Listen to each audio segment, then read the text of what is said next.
Servus und hallo liebe Freundinnen und Freunde, das ist der absolute Kracher. Ich bin hier auf der Indianerbananenplantage von Ernst Hecker.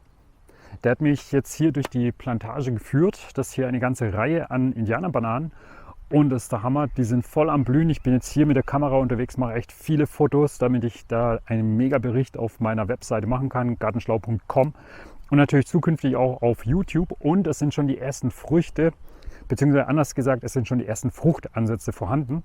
Ich zeige euch jetzt nicht alle Pflanzen, aber die eine oder andere Pflanze, damit ihr auch sehen könnt, wie das ausschauen kann, wenn das professionell angebaut wird. Und ich werde euch ein paar Informationen zu den einzelnen Pflanzen geben.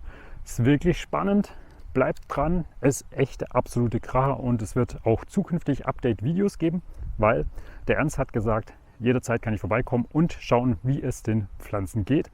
Und deswegen legen wir los. Richtig geil, der absolute Oberkracher. Schaut es euch mal an. Dieser Baum ist natürlich weit davon entfernt von meinem Bäumchen. Mein Bäumchen ist vielleicht gerade so groß wie ein Ast hier. Und schaut euch mal an, wie viele Früchte hier vorhanden sind. Und hier sitzt der Rosenkäfer. Ich meine, ich habe irgendwo sogar mal gelesen, dass der Rosenkäfer für die Bestäubung wichtig ist.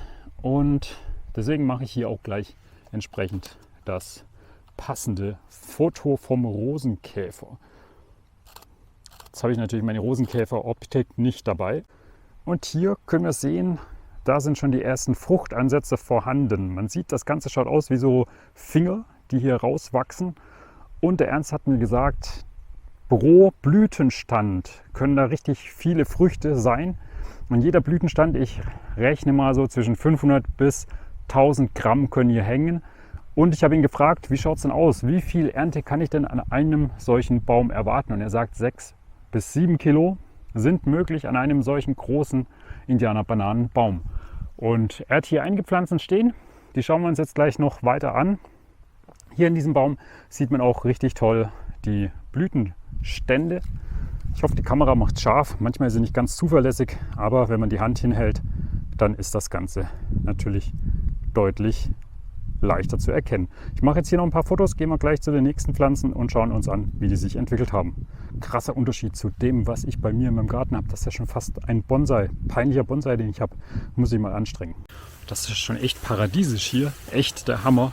20 Jahre stehen diese Bäume schon hier in Kultur. Jetzt bin ich in der Region Waiblingen-Winnenden schon seit 2012. Und wusste gar nichts davon, dass es hier eine Indianerbananenplantage gibt. Drehen wir die Kamera um und sehen hier ein Wahnsinnsprachtexemplar einer Indianerbanane. Schaut mal, dieser große Baum hier, der hat so irre viele Blüten und Fruchtansätze. Das ist echt der Wahnsinn. Der Baum ist jetzt extrem gewachsen, bräuchte sicherlich auch einen Schnitt, hat der Ernst auch gesagt, dass er mal wieder ein bisschen zurechtgestutzt wird. Allerdings bei Indianerbananen ist das so, hat er mir auch gesagt, dass die gar nicht so schnittverträglich sind. Das heißt, lieber vorsichtig und gezielt schneiden als zu viel, weil sonst ist er verschnupft und dann hat die Pflanze keine Lust mehr Früchte zu machen oder zumindest zu blühen. Und hier überall seht ihr die Blütenstände, das ist echt der Kracher. Richtig, richtig toll. Und hier sehen wir eine Blüte, die ist sogar zweifarbig, die muss ich gleich fotografieren. Kommen wir von diesem Prachtexemplar einer Indianerbanane doch gleich zur nächsten Pflanze. Und auch bei dir hier sehe ich, du bist ganz schön fleißig gewesen, was das Befruchten betrifft, mein liebes Indianerbanänchen. Der Wahnsinn. Aber das hier ist ja nicht die einzige. Wir schauen einfach mal weiter. Es ist echt Wahnsinn. Und hier mache ich auch gleich wieder Fotos, weil es schaut eigentlich ganz cool aus. Immer mit diesen Blüten und teilweise mit den mit den Fruchtansätzen besetzen, sage ich ja schon. Und deswegen muss man hier mal anschauen. Aber ihr seht hier, die Pflanze ist hier sehr stark geschnitten worden. Ja? Und im Gegensatz zu den anderen Pflanzen hat die hier echt verhältnismäßig wenig Blüten. Und das meine ich damit mit dem Verschnupftsein, dass sie eben dann damit reagiert und weniger Blüten macht. Schauen wir doch mal die Pflanze nochmal im Vergleich hier an. Hier wurde nicht viel geschnitten oder gar nicht geschnitten und die hängt richtig voll mit Blüten. Faszinierend, wie Pflanzen, sage ich mal, auf solche Sachen wie Schnittmaßnahmen reagieren können. Hier ist gleich die nächste Indianerbanane, auch die hängt voll mit Fruchtansätzen. Auch hier kann man es wirklich nochmal toll erkennen. Ich muss immer nur aufpassen, dass ich meine Kamera nicht aus Versehen runterschmeiße, also die andere, mit der ich Fotos mache. Und das Interessante ist, hier oben seht ihr, kommen sogar noch neue Knospen. Das heißt, obwohl die Pflanze hier schon voll am Blühen ist, kommen hier auch immer wieder neue Knospen. Und der Blattaustrieb ist natürlich auch schon vorhanden, aber der kommt immer nach der Blüte.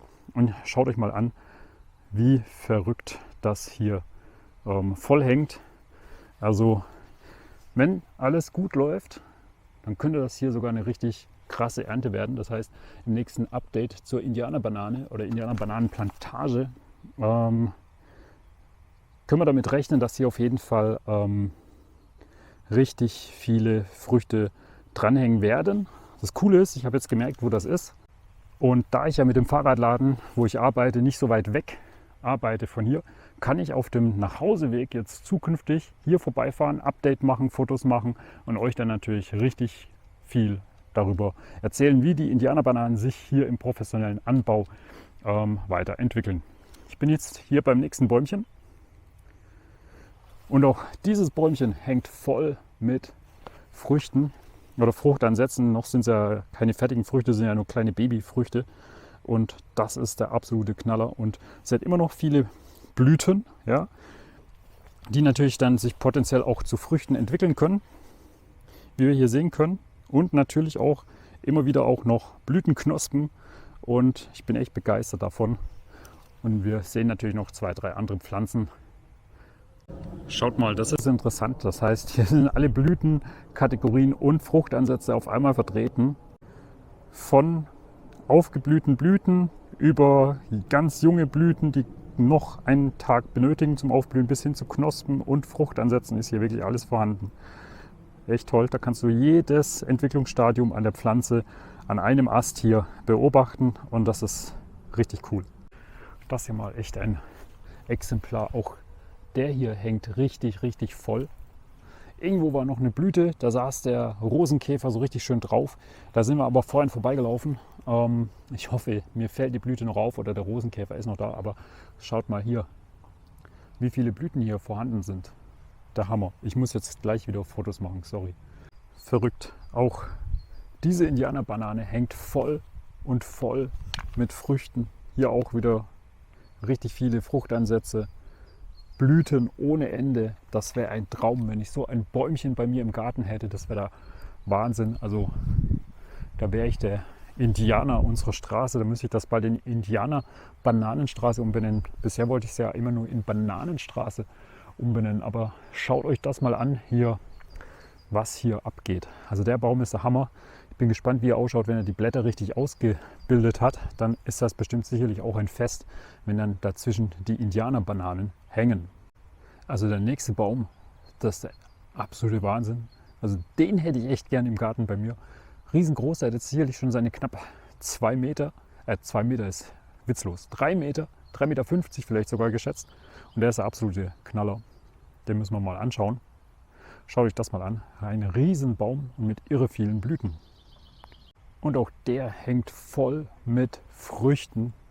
Das ist der absolute Kracher. Und das ist doch ein Traum von einem Indianerbananenast. Schaut mal, wie viele Blüten und Fruchtansätze hier vorhanden sind. Ey, ich glaube, ich bin so geflasht, dass der Wahnsinn, wirklich der Wahnsinn. Ey, da sitzt eine kleine Fliege. Klein, ist übertrieben. Riesenfliege, Monsterfliege. Gleich mal ein Foto machen. Schaut euch das mal an. Ich hoffe, die Kamera macht hier mit. Das hier ist die volle Dröhnung Indianerbanane. So viele Früchte. Ich glaube, an einem Ast hier alleine würden dann hier schon locker mal 3, 4, 5 Kilo hängen. Aber pro Baum sind es ja bloß 6 Kilo. Das heißt, je nachdem, wie die Pflanze dann überfordert ist, wahrscheinlich wird sie einfach Früchte abwerfen, damit sie den bestmöglichen Ertrag für sich selbst hier leisten kann. Und der Wahnsinn. Schaut mal, wie viele Blüten und Fruchtansätze. Hey, ich glaube, die Bilder muss ich meiner Indianerbanane zeigen, dass sie weiß, was sie zu tun hat. Echter Kracher. Ein Baum geiler als der andere. Der nächste ist wirklich auch der absolute Kracher. Da schwenken wir mal die Kamera. Und der ist hier auch richtig voll mit Früchten, Fruchtansätzen, mit Blüten, Blütenknospen. Also der ist auch wirklich richtig toll. Stehen hier schon seit 20 Jahren, habe ich ja schon mal erwähnt. Und ich finde, die machen eine richtig gute Figur dafür, dass es hier jetzt nordamerikanische Indianerbananen sind. Und auch der Baum hier, wie gesagt, voller Blüten und hier voller Fruchtansätze. Ich bin derartig begeistert davon. Jetzt zoomen wir mal nach oben, dass ihr auch seht, dass das Wetter heute herrlich ist. Blaue Lücken, Indianerbanane, professioneller Indianerbananenanbau. Das ist genau das, was so ein Gartenbauer, Gartenschlauer Herz richtig aufblühen lässt. Richtig geil. Richtig geil. Ich muss jetzt weiter Fotos machen. So, die Indianerbananenplantage von Ernst Hecker. Hier in dieser schönen Region um Stuttgart. Schwäbische Region, muss man dazu sagen. Müssen wir eigentlich fast einen Übersetzungstext machen. Die hat mich so geflasht, also so richtig toll. Also Faszination Indianerbanane ist hier wirklich zu spüren. Und ich bin gespannt, wie es in den nächsten Videos ausschaut, wie sich die Pflanzen entwickeln werden, wie die Früchte größer werden. Das alles werdet ihr hier erleben, wenn ihr den Kanal abonniert. Mehr zum Thema Indianerbanane natürlich zukünftig auch. Die ganzen Fotos findet ihr auf der Webseite natürlich. Und ich würde sagen, bis zum nächsten Video. Ich schaue mir hier jetzt noch die letzten 2 Bäume an. Einfach der absolute Kracher. Daumen hoch, wenn es euch gefallen hat. Wenn ihr weiter solche Berichte sehen wollt, natürlich auch nochmal Daumen hoch, Kommentare runter. Ihr kennt das Spiel. Bis dahin und tschüss. Auch der Baum hier, der Kracher, der hängt richtig voll. Ein Riesenbaum, also der hat seine 3 Meter locker überschritten. Muss man einfach mal hochgucken. Der Hammer. Alles hängt voll, alles blüht. Der absolute Wahnsinn. Und zum Schluss natürlich ein riesen Danke und 20 Daumen, auch wenn es jetzt bloß einer war, nach oben an den lieben Ernst Hecker für die Einladung, dass ich mir seine Plantage anschauen kann und zukünftig hier auch weitere Fotos und Berichte machen kann. Daumen hoch, richtig klasse, dufter Typ.